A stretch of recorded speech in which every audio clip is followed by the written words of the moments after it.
السلام عليكم ورحمة الله وبركاته. أيها الصائمون والصائمات في هذا الشهر الكريم في رمضان 1434 2013.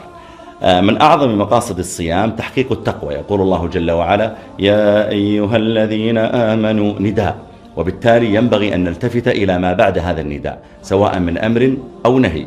يا أيها الذين آمنوا كتب عليكم الصيام، يعني فرض عليكم الصيام وأصبح واجبا، كما كتب على الذين من قبلكم، كما كتب على الأمم السابقة أيضا كان عندهم صوم. فلماذا شرعته يا ربي؟ لماذا أوجبت علينا الصيام وأوجبته على السابقين؟ لماذا؟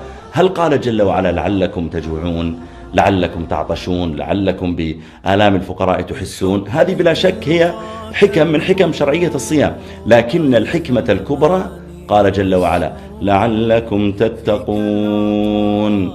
إذن الصوم لا يتعامل مع الفم ولا يتعامل مع البطن، الصوم يتعامل مع القلب. إذا صمت فخشع قلبك وانكسر ورق وأقبل إلى الله تعالى فقد حققت الغاية من الصوم. أما إذا صمت وبقي قلبك على ما كان عليه من غفلة وقسوة، إنما تأثر بطنك وفمك فما حققت الغاية من الصوم. فأسأل الله تعالى أن يجعلنا جميعا من المتقين، وإلى مقصد آخر مقاصد الصيام لاحقا بإذن الله تعالى. وأقول لكم جميعا هنيئا لنا الصيام.